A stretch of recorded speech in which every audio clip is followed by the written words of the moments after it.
Welcome to the Impactus podcast. Today we have a special episode for you. Our own Ian Nairn sits down with Pastor Dave Wells from Harvest City Church in Regina, Canada, to talk about the importance of men's ministry. This podcast is for pastors, men's ministry leaders, and all men, whether you're a part of a men's ministry or not. Pastor Dave explains why his weekly meetings with his men are the most important meetings of his week. He also talks about the impact he has seen on men's lives, on his church, and the impact that it's had on him personally.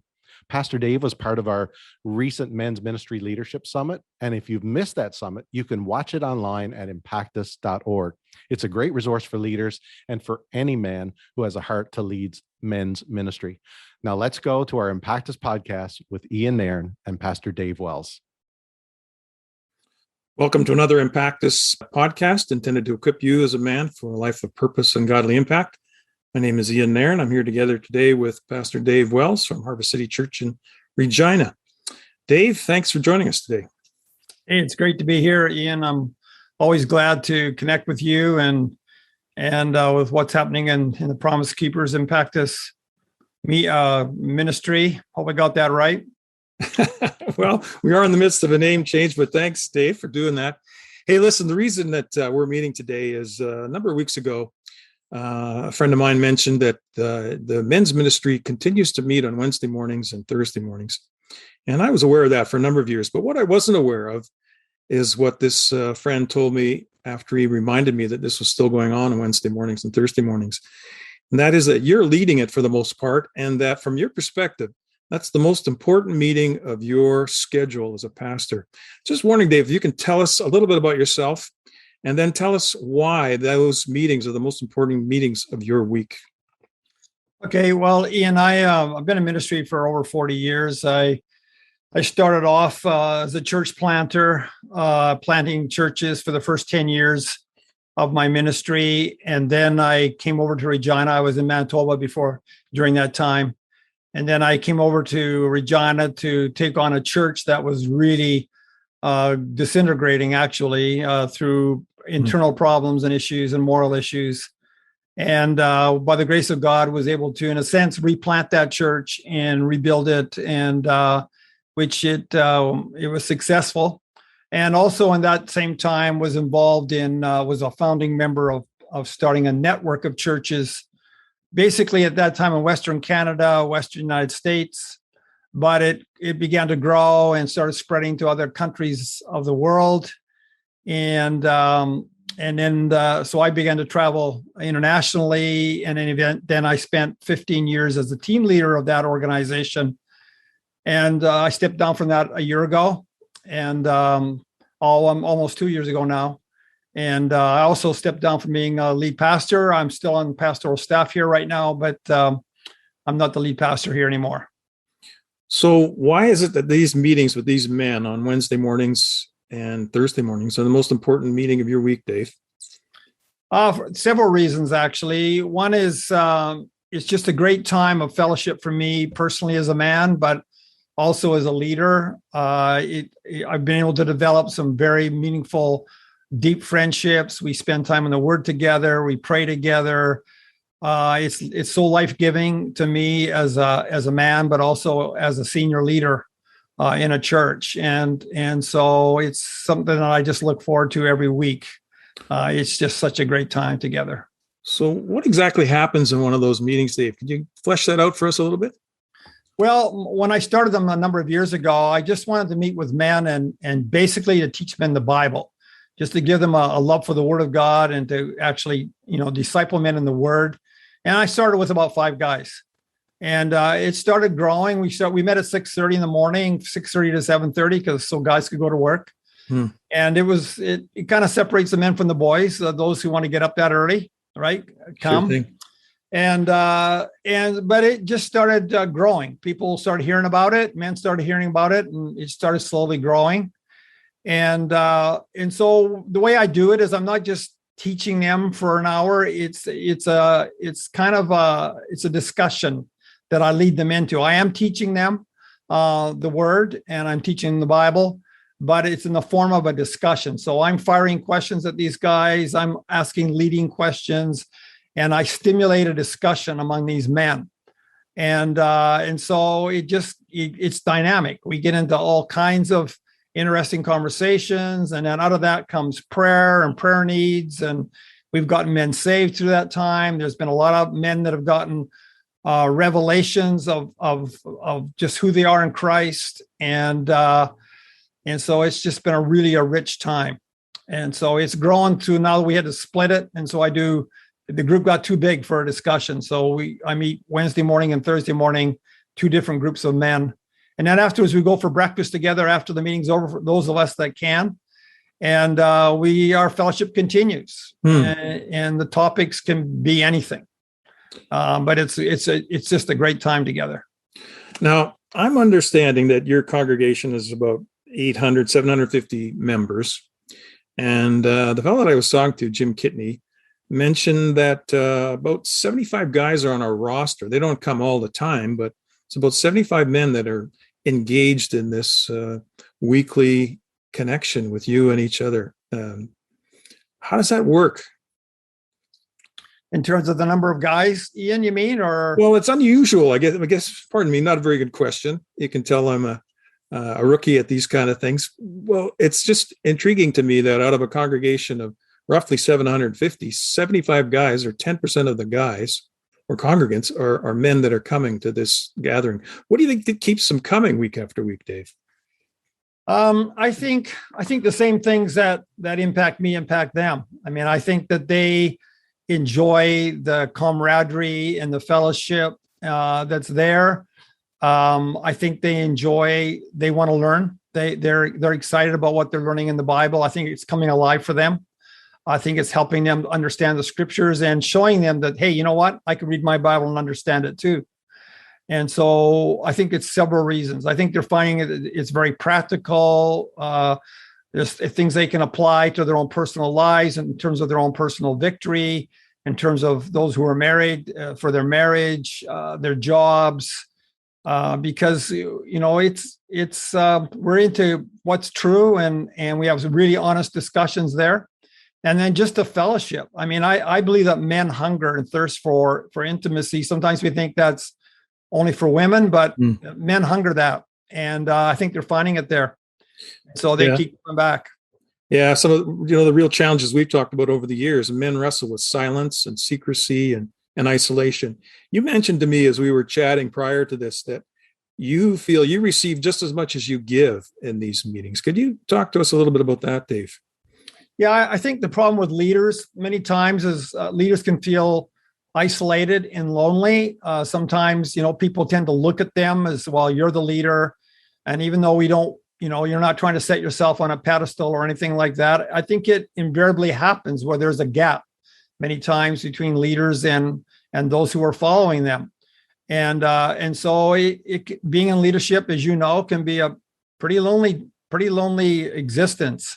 And I think for me personally, as a leader, though I am teaching and I am leading the discussion, these are my best friends. I mean, these are guys that I'm doing life with, and they love me for who I am. Not just they certainly acknowledge and respect me as a leader really highly, but they see that the fellowship we have is real. We're just guys getting together, and they see me as one of those guys. And so I feel like, hey, I'm just one of these guys. And so as a leader, that's pretty powerful and something that I need personally as a Christian and certainly as a man. Wow. But, you also mentioned to me that it's a very organic gathering of guys, and the Spinoffs have just been pretty amazing to you as a pastor, as a lead pastor. And can you talk to us a little bit about that? Yeah, I think when we first started doing it was just, guys coming together to study the word together and pray. But then as we started going along, guys they were getting more and more excited about their relationship with Jesus and more serious about their relationship with Jesus. And they wanted to be involved. They wanted to get involved in something meaningful in terms of serving, giving, ministry. And so out of it started coming ministries. Men, all of a sudden they began to catch a vision for reaching out to other men, and not just even men, but just reaching out, into the world.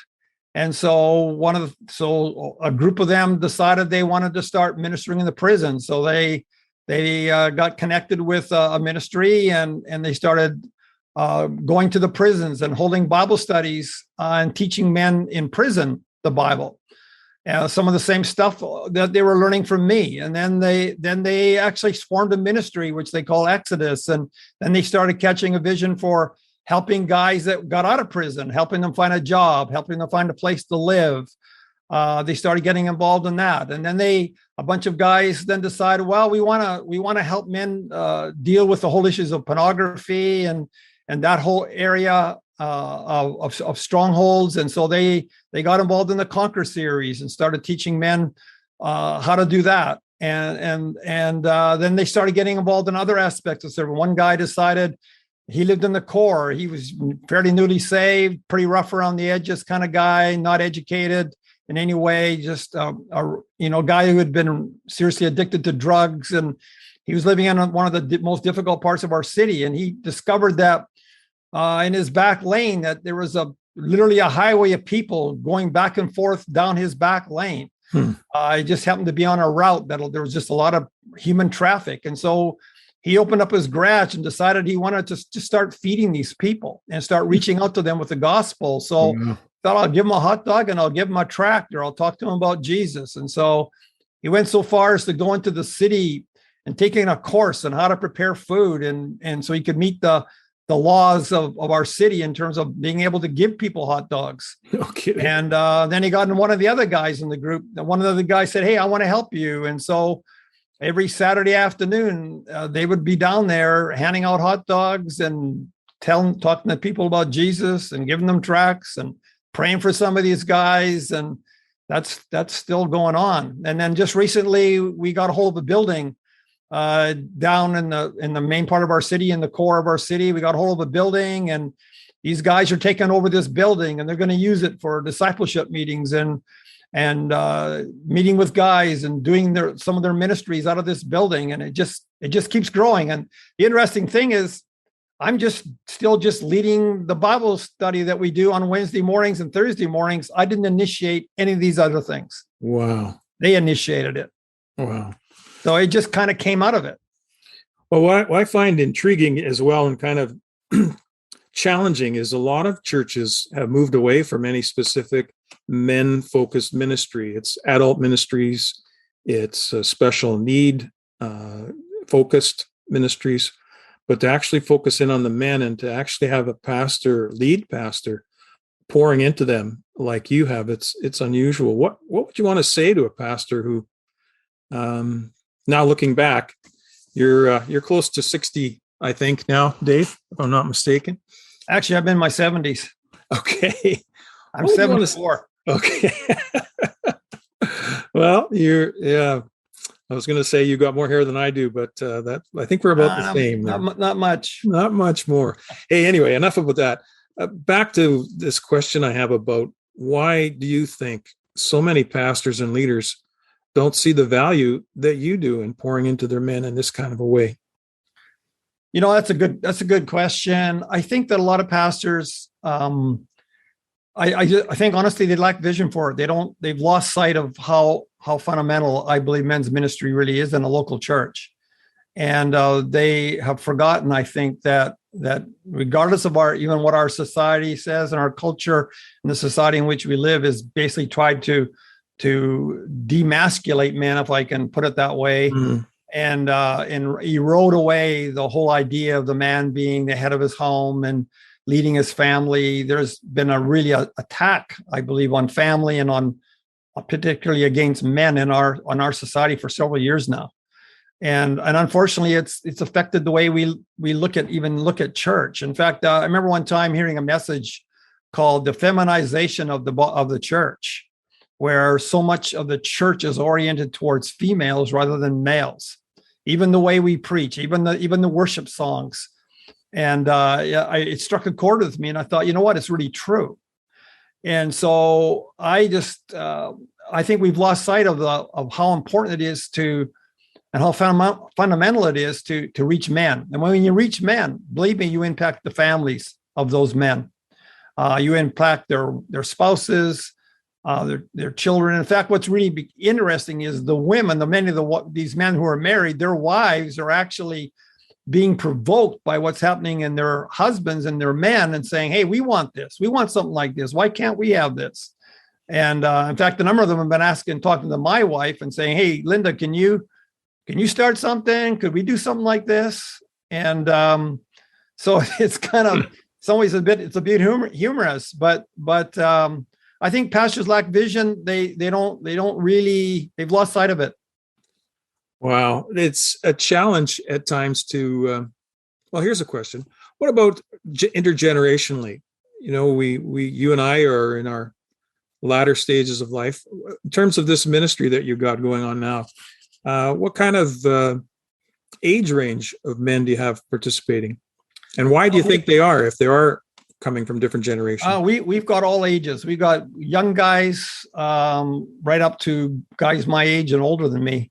So we got a real cross section of men in terms of their age, in terms of their vocation, their backgrounds. We've got a really mixed bag. But what's also interesting, Ian, is that some of the young guys have gotten together and have started their own groups. They're doing what I'm doing, only it's just young guys. Okay. And I didn't start it. They saw what was happening, and some of these young guys said, hey, we want to do it with other young guys. So we have other men's groups meeting, praying together, studying the word together, aside from what I'm doing. So why do you think, why do these guys keep coming back on a Wednesday morning or a Thursday morning? I know we kind of talked about it a little bit, but I'm curious. I mean, I'm not a morning guy, but there obviously must be some value to these men. Obviously, you've talked about the value that you experience personally. I'm just intrigued that the guys keep coming back. Well, I think it's for the same reasons, Ian, that is for me. I think the very reasons that I said why it ministers to me, ministers to them. And I think they love beginning to understand the Bible on a level that they've never understood it before. They feel like there's life change happening within them. I believe that spiritually something is going on inside of them. They're seeing victories taking place in their life. They're also enjoying, of course, the relational aspects of us getting together, the camaraderie that's there, the laughter that's there. It's a good time for them. And so it's a win-win. I mean, they're gaining spiritually, they're gaining an understanding of the word, they're seeing life change within them, they're enjoying the fellowship, they're enjoying the camaraderie. There's several reasons why those would bring them back. We've talked in the past in preparation for this podcast about the importance of developing a culture as opposed to a program. Could you unpack that for us?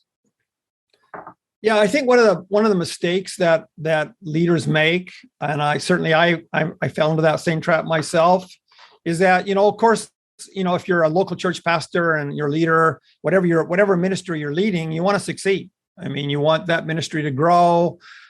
You want to make an impact, no matter what it is you're doing. And so we're always interested, especially when we hear somebody else that's doing it better than we are, or somebody's having real success in building their church or building a ministry.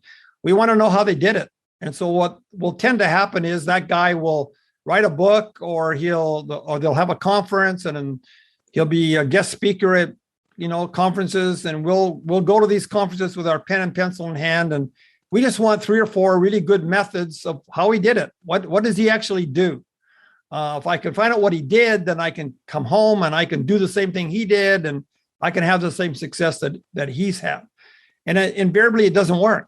I remember one time we went to a church that was strong on discipleship, and these guys were planting churches, and every church they planted just took off. And so I thought, wow, I want to see what that guy's doing. So he held a conference, and we went over there, and he gave us all the stuff that they did, and we took it home and we tried to implement it, and we just had nowhere near the same success that he did. And finally, the penny dropped for me. That experience taught me something. I thought, why it doesn't work for us the way it works for him? He's created a culture where those methods that he's using, those methods work in his culture. But what we're lacking is not the methods, we're lacking the culture. And the truth is that culture will trump strategy every time. That you can come up with all the strategic planning you want, but if your culture doesn't support that strategy, the culture will win the day. That strategy won't work. The only way you can actually implement a strategy is you have to change the culture along with it to implement the strategy.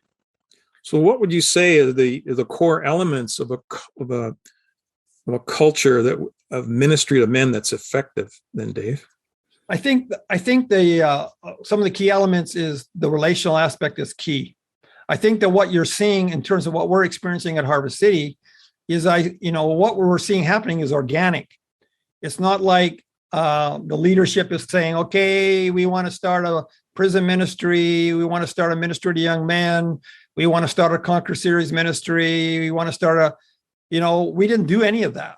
The men themselves came up with those they wanted to do it. And so it was spontaneous. It came out of the life that's there. That's the culture. So what we did is we created a culture of of friendship, studying the word, prayer, love, fellowship, caring for one another, getting together in a relational environment. And out of that has spawned all these other ministries. So that's the culture that's there is the relational fellowship that we have. And I think as being a senior leader myself, the very fact that I'm willing to get up at 5:30 in the morning, come down to the church, I'll open the church up, be here for 6:30, lead those guys in a discussion, spend time with them, go on retreats with them. The very fact as a senior leader, I'm doing it. It's part of that culture. Why do you think us guys do that? I know for myself, a number of years ago, we did a purity seminar, and about 10 days out, there were about 60 guys registered. The senior pastor who hosted this event, it was a citywide event, you know him, he took it upon himself to call every man in the church and said, I want you to be at this event. The only excuse I will accept is if God's told you not to come. And when I stood up to lead worship that Friday night, there were 550 men in the auditorium. What is that culture when it comes to leadership and the pastors taking the lead and investing in men in this way? Well, I think that just like leaders can feel like there's a gap between them and their congregation or the people that are leading, the congregants can feel the same way. They can feel that there's this gap between them and the leader.